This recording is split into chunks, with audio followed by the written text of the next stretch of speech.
Jeez, man. During Burning Man on drugs, you literally saw a blue moon. Like, Yes, what the fuck? yes. Like,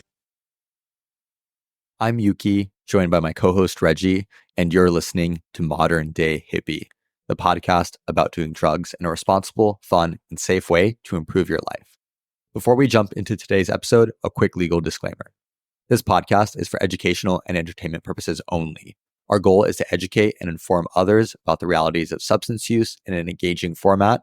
By listening to this podcast, you agree not to attempt to recreate anything found in this episode or any of our other content. We are not confessing to any acts stated in this podcast. The content in this episode should not be treated as factual or real in any way. Now, with that, we hope you enjoyed today's show. what's up, hippies? We're back with part two of Yuki's crazy Burning Man story. Last time we went over all the different drugs and the drug culture involved, as well as how that all works with law enforcement and everything. But today, Yuki's going to go a little bit deeper, and he's going to tell us a little bit about his spiritual journey, some of the realizations he had. And honestly, I'm super excited to hear this, man. Like, it sounds like you learned some shit about yourself even on this trip. Dude, 100%. Yeah. Like a big part of Burning Man is things you learn about yourself. And like, I very much acknowledge that it is something like outside of the default world, but the important things are what you can learn and bring back from it that are super important. I will say, if you missed part one, our focus on drugs, it's a good listen. And we'll also give you some context on the event itself that we covered that might be useful. But otherwise, yeah, diving into things outside of the drugs. So for me, the way I think about it has been in like layers of my life that it's affected change. And the very like foundational base layer is on a spiritual level. So I've been a pretty like staunch atheist most of my life, to be honest.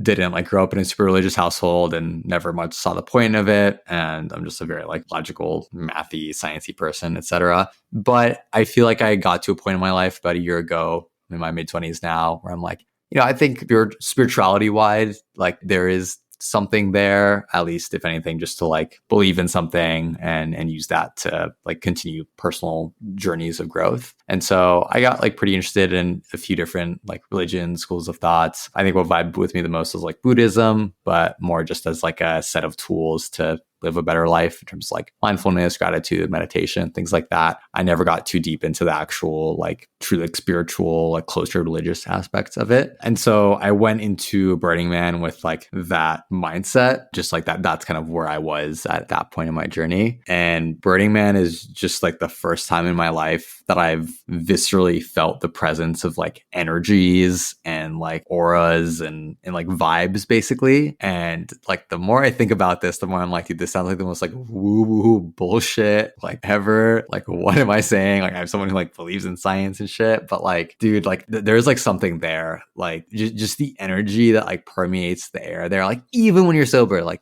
this is not just drugs talking. This is not just Playa talking. Like, just the energy that you feel and like the vibes of different camps, of different people, of different art cars. Like, it's incredible. And there's so many different examples that I can think of that. Like, on the extreme end, like on the positive extreme end, the handful of people from our camp who we didn't know at all, just like literally on the first day, we just kind of gravitated towards each other and just became like amazing friends. And it turned out we had so much in common. And we ended up spending like most of the event together, going to a lot of the same sets and whatnot together. On the polar opposite side of that, when it comes to people, and the last episode, I talked about that undercover cop who we had a run in at one of our big party nights. Literally, it felt like his vibe was like a disturbance in the force and like people could like feel it around them. So I don't remember if this was the same night or a separate one, but again, another like party setting environment we were in. And at this time I was there with like 4 or 5 friends. And there was this guy who was next to us who came, who was like, I don't think he was a cop, but he was just like acting kind of strange. And we were there for a couple of minutes and I was on drugs at that point and it was just kind of throwing my vibe off.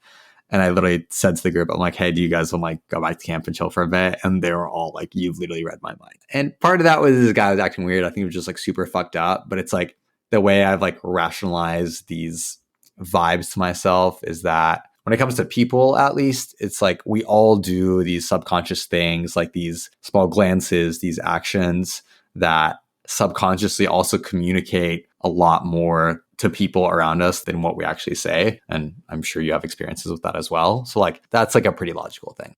Dude, that's That's like definitely like a real thing though. Like vibes are like a real thing, like even scientifically. Like I was reading somewhere that things like intuition and like vibes stem from what your organs or something can like sense, but it's not, Yep. it doesn't translate in your brain as like a logical thought. So it's just like a feeling. But it's definitely like, even like scientifically speaking, like that's legit, bro. Like that's like a real thing. No, dude, I totally believe it. And then on the fronts, like outside of people, so like the art at Burning Man, like Burning Man's all about art, whether that's music, which is a big part of it, whether it's these like big installations, some like stationary just out on the playa, some art cars that like drive around and like blast music and whatnot. Like all of these different installations in these art cars have their own vibes. Like there's one art installation that comes to mind specifically that I loved. I think it was my favorite stationary art installation. It was basically this like giant like metal butterfly floating above the ground, like supported by some steel beams. And it was probably the size of a room, but it was a good bit above the ground. And it had these really nice lights wrapped all around its like wings and its body. And so there were speakers around this art installation just playing like orchestral music the whole time. And so the lights were changing like in real time. Like they had really like good high definition animations, colors, patterns. And the butterfly would actually flap its wings. And the way it was powered to flap its wings was there was like one of those wide rocking chairs that fit like 4 or 5 people at the bottom of the art installation. So it'd be people like rocking. And then there's a mechanism for that to like flap this butterfly's wings that just like constantly like these really pretty colors and playing this like nice orchestral music. And the night that I was actually tripping on acid pretty hard, we're at this like polo and pan set, which is insane. Also talked about in the last episode. But I was like, at some point I was like, I just need like a breath of fresh air. Like I need a little bit of a reset. And so we went and we found this art installation. You just lay under this butterfly listening to, I don't know, probably like Beethoven or stuff. Like I don't know shit about classical music, but it was like a breath of fresh air. Like truly, it was so therapeutic. I think we just laid there and looked up at this like colorful butterfly in the middle of the night for like, I don't know, 25, 30 minutes. So that was really special. And then, yeah, like every camp has its own vibe. You know, they're all like different themes, different decorations, different energies. And I think my strongest experience with like that energy with like a camp or an art car was with one art car in particular. I just had like multiple like strong moments with this art car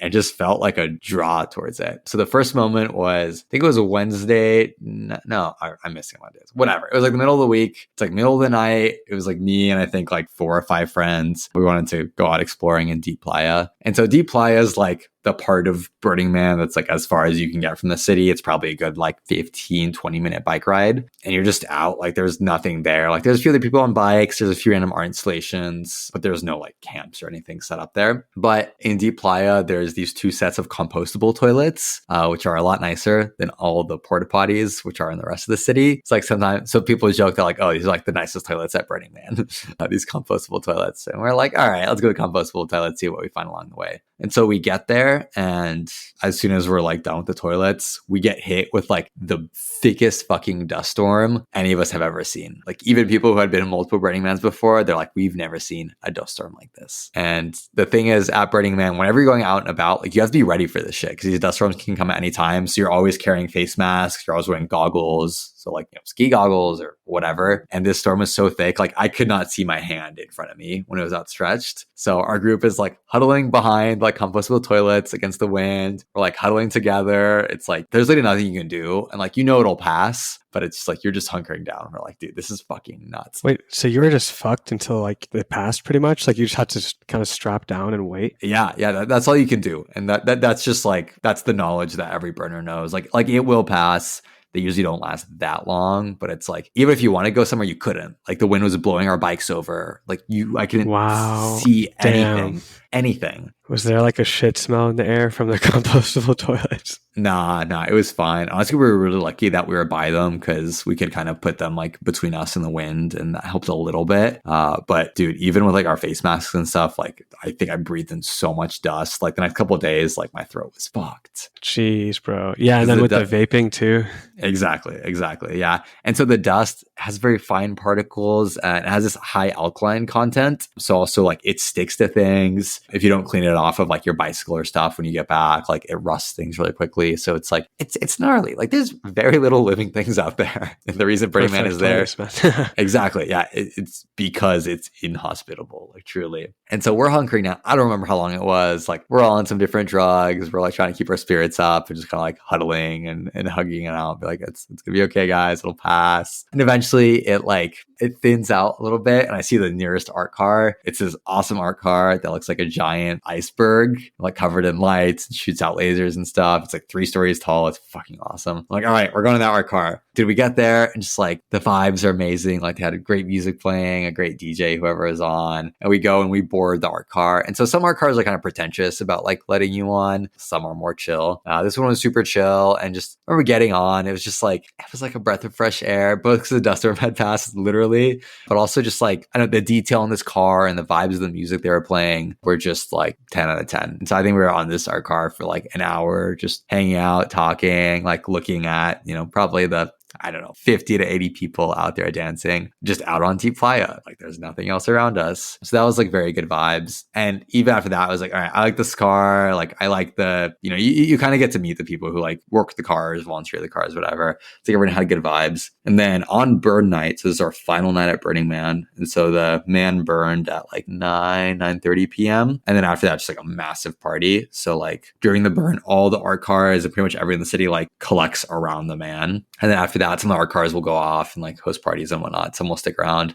Dude, and they just played fucking bangers. Like all the DJs that they had that night, just like I was really vibing with them. And I was there for like an hour or two with some buddies, so enjoying the vibes. And at some point, I just like had the urge to go explore. So I went off, explored. I wanted to find this other this other art car that's like super famous called Robot Heart. I finally find it. And I think Robot Heart is just like one of the most overrated art cars. Like it's been around for a long time. Like I think it's like 15, 20 years old. And they're known for having a really good sound system, but otherwise, I think their car is super underwhelming. Don't tell anyone I said that because I think most people love Robot Heart, but like honestly, fuck Robot Heart. And so I went on this journey of like all the different art cars in that area. I'm like, all right, let me suss out their vibes here. I want to like spend my next hour or two. I ended up coming right back to the iceberg car. And like at that point, these new DJs came on, they fucking killed it. I took a fat bump of ketamine. They're playing this really like bassy music. And dude, I could feel the bass like going through every fucking cell in my body. And I was like, I am in fucking love with this art car. So now I'm manifesting being able to camp with them next year. And even before that, like work with them. But back on the vibes track, like you realize all this art and everything that happens at Burning Man, like my conclusion was that it's just like, it's like a transfer of energy, right? Or of like emotions, like from the artist via the art piece to you. And the way I experienced this the most was like through a lot of these just incredible DJ sets. Like when the DJs are super into it and you can tell that like you're feeding off of their energy and they're feeding off of yours. And you're just in these like really intimate environments with just these like incredible vibes. You're like, dude, this energy is incredible. And this is all just like people's like labors of love and like this passion that they've put into these like physical art pieces or these sets that they've put together. And that was just like super eye-opening. Just knowing that like other people have that power and that I also have that power and that I can bring that outside of Burning Man and like just, do small things to help make other people's days or just be like, go above and beyond to be like extra nice. That I think is kind of the underscoring foundation to a lot of the other things that I've taken away from it. That's awesome, man. Yeah, dude. It's the vibes thing is like so huge. Like even if like you've heard of it before, like experiencing it for real for the first time is what makes you actually appreciate it. And then you're literally never going to like look at things the same again. It's like literally like a loss of innocence for like your feelings almost, like for just vibes. I keep using that word, but I don't know how else to explain it. It's such an intangible thing. Like, no, it really is. And it's like, now it's like, dude, I like believe in vibes. It's crazy. It's like, I can, give off these like powerful, positive vibes to people around me. And that's incredible. And so that's, I know, definitely like further improved my mindset and my view on life, which were already like very positive beforehand. But now I just feel like, like a happier, more like chill, more comfortable person, which was great. An interesting byproduct of that is I feel like Burning Man made me like a significantly better communicator. And I think I've been trying to figure out like why that is. I think a big part of it is because like when you're at Burning Man, you're literally living this like alternate version of real life. Like all of the societal standards, like, you know, like capitalism, the fact that we spend money, the way that people dress, the way you're supposed to act, like it's all thrown out the window. And I think for a lot of people, that also gives you an opportunity to like act different or like accentuate different parts of who you are. And so a lot of people even have like Playa names, which is like your nickname that you go by on the Playa. And not everyone has a Playa name. Not everyone has to go by it. Like it's totally up to you, but it's like a lot of people have them. And there's usually some like story behind them. And so having these like degrees of separation from normal life just give you a way to like experience like a new life with a fresh set of eyes. I think because like barriers are so low in terms of like societal standards and things like that, I think I found that it made me and my girlfriend and honestly other people just like more willing to be honest and like over communicative, where it's like, hey, if I'm not vibing with something or if I want something, like it's just like, just say it, like just be upfront with things. It really takes away a lot of these like, you know, like normal niceties or like small talk or things like that. Like you can meet a stranger and have like an incredibly profound conversation with them in like your 5 or 10 minutes together. And that's Damn, like a dude, that's very common crazy. I thing. can't even imagine a world without like formalities, you know? No, exactly. Like, yeah, that's a big thing that I feel like I've brought home. Like, even just like the communication that me and my girlfriend slash partner have, like, we were solid in that area beforehand. Now I feel like it's just like another level. Just like, you know, just like say it how it is and it's all good. And for me in particular, like, I'm generally like pretty people pleaser. Like, I just want to be friends with everyone. And if people say something that like rubs me the wrong way, I'll usually like overlook it or be like, you know, it's like, it's okay. There's like other parts of them that I like. Now it's like, I'm more willing to like be honest with people or upfront. And that's something I like hope I hold on to, because I think that's like a positive change that I could make coming out of this. Yeah, that's awesome, man. Yeah. Otherwise, made some of the strongest like friendships and relationships that I've ever made In such a short time, like, yeah, exactly, dude. It's because you go through like this intense situation together. It's like being like hazed, kind of, but in like a very positive way. And literally, like the friends that we made at our camp and through Burning Man, they literally feel like family. And we already have plans to go visit them in their various cities. And it's like literally people. Like there's this one guy who I met and we talked like, you know, in person, face to face, like 5 or 10 minutes. And granted, we were introduced by like a very trusted mutual friend from my camp. But now, like, we've just been messaging a ton on Instagram and just like shared a lot of like deep things about our lives and our goals and things. And now we're joking like, hey, we should oh, look at no buying way, property in man. Reno because it's right by Burning Man. And it's like, Yeah, I'm yeah, like, it's are like you half a really joke, but also joking? like would not be a terrible idea. Yeah, exactly. You're at the club and the music is thumping, but you've got nothing left in the tank. So what do? Sniff some cacao. Yup, you heard that right. Sniff some cacao. It's the hottest new trend in the club and party scene. One bum-sized sniff of raw chocolatey powder contains the caffeine equivalent to a half cup of coffee, and boom, it hits instantly. And the best part is you can now sniff cacao anytime, anywhere. Right out in the open, in front of the DJ booth or the stage, even at the VIP table with your friends. Now, how does that happen without drawing unwanted attention? Snogo's spring-loaded bump straws make it possible. These classy, triple mirror polished bump straws are the safest, most discreet way to enjoy sniffing cacao.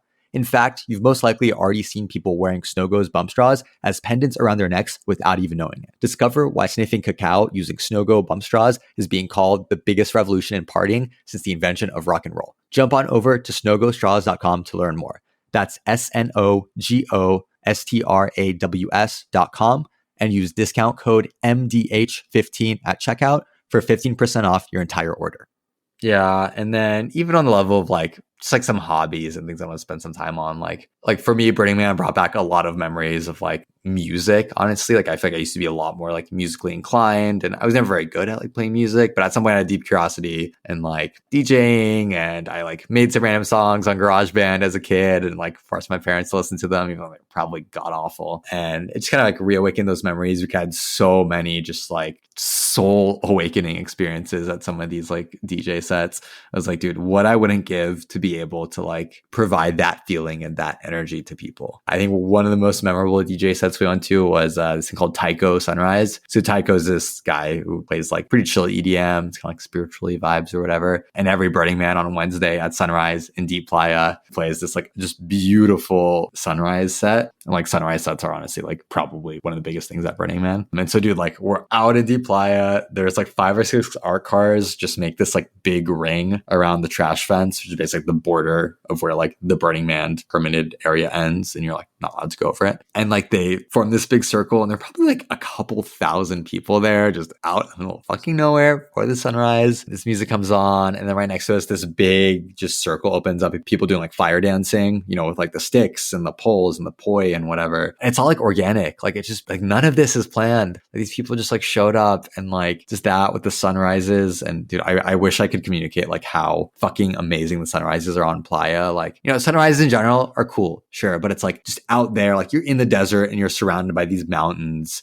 And I think, the dust from the Playa, like even there's no dust storm, obviously there's particulates in the air. Like it just makes like the sunlight look a certain way. And like, dude, we're all like crying during the sunrise. And it's just like fucking incredible. And it's like people say like do everything you can to not miss any sunrises on Playa. And I could not reiterate that enough. Like they're so special. And it's like dude, literally like at this Taiko sunrise, and even the other ones, like when you see the first bit of the sun like crest over the mountains, like everyone just starts like howling and cheering, and just like, dude, the energy is just insane. And then the night that we literally went to this like party camp that just had a big techno night, like had Charlotte DeWitt, which is like an amazing techno artist, and a bunch of other ones. We were literally there for like 7 hours. Like, we didn't move. And this was on the night. It was like a super blue moon, which is like a technical term. It's like the closest the moon will ever be to the Earth for like the next 27 years. And dude, I literally watched the moon set. Jeez, man. During Burning Man on drugs, you literally saw a blue moon. Yes, like, what the fuck? yes. Like, no, dude. And I literally watched it the last 30 seconds that it set. Like I watched it turn from a tiny lump into like a line into a dot, and it disappeared. And then literally like an hour later, like we watched the sunrise, and we were still going. Like we were still fucking at this techno set until like 9 or 10 a.m. And then we're like, all right, let's go find a breakfast camp. damn, dude, that's amazing. Holy shit. I could see how those profound experiences like will change something even as complex as how you communicate. And like, I'm still like hung up on that, honestly, because that's just crazy to me that like people probably like spend like loads of money and literally years on therapy to achieve what you achieved through this experience. Like, dude, 100%. I very much see this being a form of therapy for a lot of people. And I think it is for a decent amount of burners. Part of me is like, there are people who I can think of in my life. I'm like, this would do absolute wonders for you. Like it's almost like a collection of like everything that is good in the world, just like of happiness and art and beauty and like just all these positive things. And that's not to say it's only positive. Like it's 80,000 people. Like there'll always be assholes or something. That's inevitable. But it's a beautiful thing. And I think the tough part is that like going to Burning Man, like it's not easy. It's not for everyone. It's not supposed to be easy. Like getting yourself there is hard. The conditions are challenging, and like that's on purpose. Like this is an experience you can just like have for free, not just in a monetary sense, but like it does take a lot of time and effort and dedication. I think that's part of what makes it so special as well. It's like it filters out a lot of people so that the people who actually make it to Burning Man are like a specific type of vibe. Like they're really into music and art, and like they're probably kind of hippies, modern day hippies, and they're there for like pretty positive reasons. You were telling me earlier that you felt like buying into the experience was a big part of the reason why it was so impactful. And like there are some people who just go and they don't really like kind of play into the whole Burning Man thing, and they just kind of treat it as like a concert or something like that. And it's not like they won't probably experience the same things that you're explaining right now. Like yeah, that's 100% true. And I've heard about that. I've kind of seen it. But honestly, one of like the secret benefits of this year and the rains that we had was that because of the rains and when they happened, basically the gates to get into Burning Man from Thursday onwards were closed. And that's a big deal because like the man burn is usually Saturday night. The temple burn is usually Sunday night. And a lot of people who treat it more as like a party or a music festival, they'll only come for the weekend. And so as a result of the rains, they were like no one. So did they even see it, or did they like push back the burn? Like, yeah, so they pushed back the burn. Like we saw that, and they pushed it back 2 days later, which was fine if you're in the city. But for like a lot of these people who just come in and treat it as a party, like they just weren't able to get in this year, even if they had their RVs or whatever. And so a lot of people who've been to many burns are saying that this is like, if not the best burn of all time, it's like a top 3 or top 5 at the very dude, that's least. just another filter, like what you were talking about. No, exactly. And yeah, so I would say like Burning Man, like the vibes in the city are really like built upon these 10 principles. It's like the 10 principles of Burning Man. You can look them up. They're all like, viewable in public and whatnot. But it's kind of like, like the 10 commandments that like rule our city and should rule burners. And they're like very positive things like radical inclusion of other people, leave no trace, extreme immediacy, which means being like very present, whatever you're doing. And these are things where it's like, I feel like the more you internalize these values, like you get exponentially more out of the experience. And honestly, like before I even went to Burning Man, like I just had like many hours worth of conversations with burners. I did a lot of reading, a lot of research, just because like that's the type of person I am. I want to make sure we were as prepared as possible. And honestly, we were very well prepared with all of our stuff and whatnot. But also I wanted to be like mentally prepared. And I think because I had like done that research and read a lot about just like the culture of Burning Man, like it clicked for me almost right away. Like the first night that we were actually in the city, like I just had the moment when I'm like, dude, this all makes sense. Like just all these like principles, like they make perfect sense. I understand why. So the Playa where Burning Man is, people call it like our home. And so like a common phrase is when you like get to Burning Man, everyone's like, welcome home, welcome home. It doesn't matter if you've been before or not. And so when we were entering through the gate, I was like, oh, okay, that's like a little strange. Like I knew it was a thing. But then like that first night, like, dude, it just made sense. It's like, I don't know, like this is just like Mother Earth. Like we all like came from this. And in a lot of ways, like for people who come back every year, like it feels like home because it's like a return back to your like alternate life, your alternate self. And even for me, for the first time, it felt like, I really felt like a return to this self that like I know I have like somewhere deep inside of me. And dude, like Burning Man's, it's like Disney World for adults, basically. Like that's probably the best way to describe it. Like you feel like a kid, you can do whatever you want, pretty much. And that's also one thing that like struck me was like for the first time in many years, for like that long of a period of time, a week, like there was nothing that I had to do. You know, there was no like plan, there was no like to-do list, nothing. And even for me, when I'm doing something fun, I always have some like, oh, you know, in a couple hours, I need to do X, I need to do Y, or like I have something in the back of my head. Like, no, dude, you're so far from your life, your work, everything that like there's nothing to do. And that just opens you up to have all these like incredible experiences because there's so much to do in the city. And it's just, it's beautiful. Like I know there was, I think the first or second night, I went on like a solo adventure. I went to like a friend's camp that was a bit smaller, just to visit them, see what was up. I go there, I'm like chilling out. Their campus, they have this big tent with like gongs that are being played. And these are really cool, just like random instruments and shit. And some guy pulls up and he literally, his vehicle is he has a couch that's motorized, like remote control. So he gives me a ride on his motorized couch, like to the other side of the city. And I leave my bicycle at the camp, which is like not recommended because walking around the city takes a long fucking time because it's a big place. But we get to the other camp and it was like, it was fine. It wasn't really my vibe. I was like, oh, I'm going to leave. And so the walk back to my bike was like quite long. And this was like inner city, Black Rock City. Not in that it's like dangerous, but it's like not by any of like the big camps. So just like smaller things, but like that's where like the magic really happens. Like I passed by this random camp with like 5 people out there and they're like, hey, do you want your karma cleansed? I'm like, yeah, sure. I was like fucked up. They just had this really like random funny like ceremony that clearly rehearsed. And we had this really like wholesome organic interaction for like 10 or 15 minutes. And it's like, I'll probably never see those people again. But like I remember that experience and it was just so fucking funny and like wholesome, Dude, beautiful. I love that. That's so dope. Like, yeah. And that's just one of like literally hundreds of small moments. Here, I'll leave off with a point on Playa magic. So there's a saying that like Playa magic is a thing, just like, you know, the magic of the Playa and at Burning Man. And it just manifests in these like small random coincidences and ways. And the craziest fucking Playa magic moment that we had was, so after that Taiko sunrise set that I told you about, so our group were like, oh, let's slowly bike back to camp. And so on our way back to camp, we're still in Deep Playa. We're like, oh, we want to smoke this joint that one of us has. So let's do that before we get to camp. And so in the middle of Deep Playa, again, in the middle of the desert, there's this full like dining table set up like under an awning, like multiple plates, silverware, cups, like it's just like a dining table set up. Like that was like the art piece. And so we all sit around this dining table and are about to start smoking. But then this other group comes and they join us. And we do this like 10-minute long like rehearsal, like, oh, like welcome to dinner. Let's say grace. Can you pass the potatoes? It was really funny. And these people were a vibe. Like they all had like the coolest fucking outfits. Like they were just a vibe. And at some point, someone in our group pulls out like this bag of like walnuts that she had. It's like, oh, here's some like actual food. And one of the other like principles of Burning Man is gifting. So nothing on Playa costs money. It's the culture of gifting. So the camps gift things to people, like the parties or breakfasts or massages or whatever, but then also people gift things. And so like people will gift you food, like the more times they've gifted food. People gift drugs too if they get to know you well enough to know you're not an undercover cop, as we discussed last episode. So in this case, our friend was like, oh, like gifting like some of these walnuts she had left. And so this brand of walnuts was called Rich Nuts. And this guy named Richard started it. So we're passing the walnuts around and turns out out the lady from the other group was like best friends with the guy who started Rich Nuts. And she told us the story of him. She's like, oh yeah, he was this fireman and he like wanted a better snack and he's done all these crazy things in his life, blah, blah, blah. And then like our group, like we turn around the packaging and it has like the backstory of the business. And like we read it and it's like confirmed the same thing. And I'm like, dude, what are the fucking odds? We're in the middle of nowhere.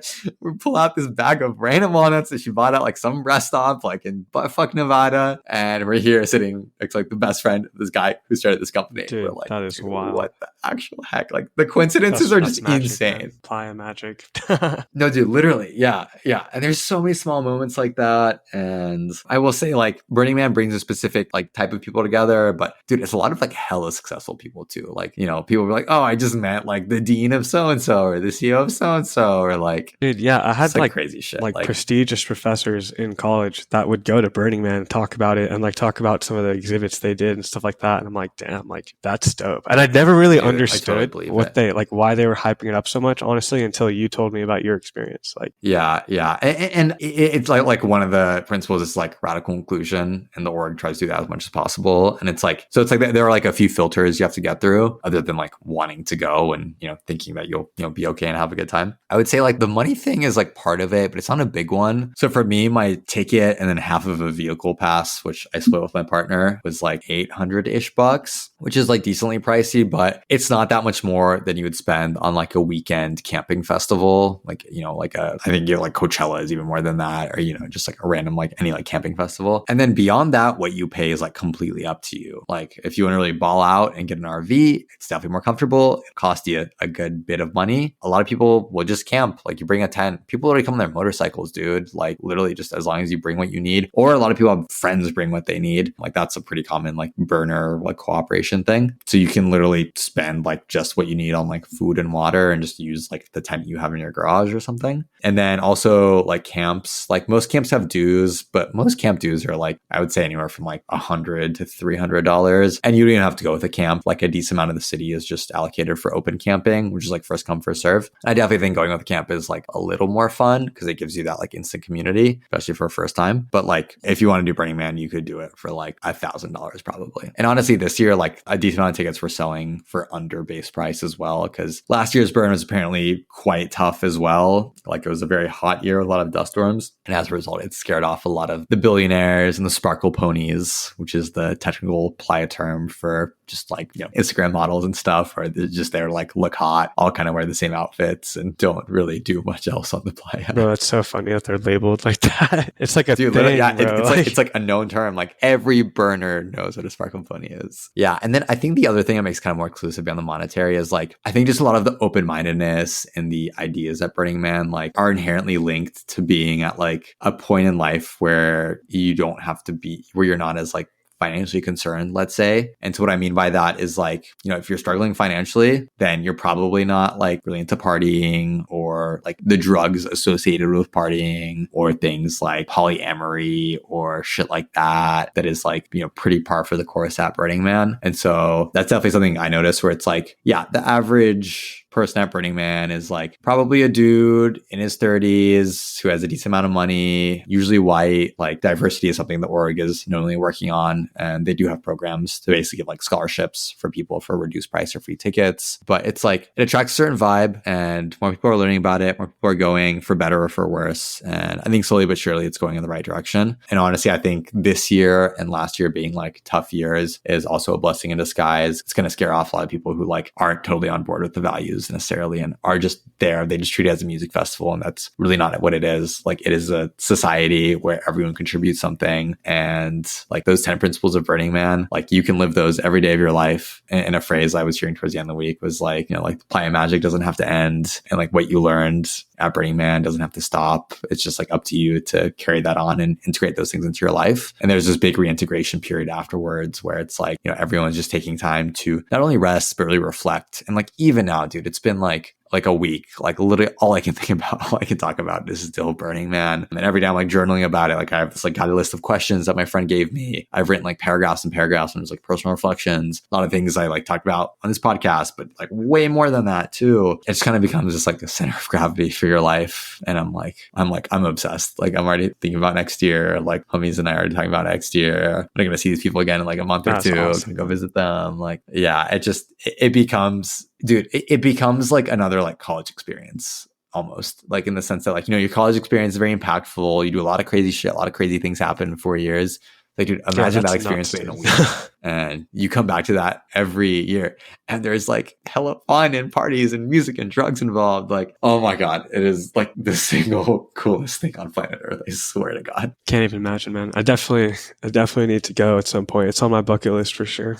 Yeah, you'll make it happen. And the nice thing is you don't have to be in a rush for it. Like what I've been telling people is like, if you want to go next year, if you feel ready for next year, then like, by God, do it. I will give you all of the advice, recommendations, send you my spreadsheets of like things to bring, whatever. But it's like, it happens every year. And like, you know, just whenever you feel right, like it'll feel right when it does. In the meantime, I just tell people like, you know, have conversations about it, meet people who've been. Pretty much every large or medium city in the US like has a decent burner community. Like getting plugged into that, meeting those people, seeing if you vibe with them. Like that's a really good way to just like lightly dip your toes, see if it's for you. And then outside of the main burn, there are a lot of regional burns, which are like smaller events associated with Burning Man, and they're more local. So there's ones like a lot of states or regions of the US have regional burns. I know there's like European ones, there's African ones.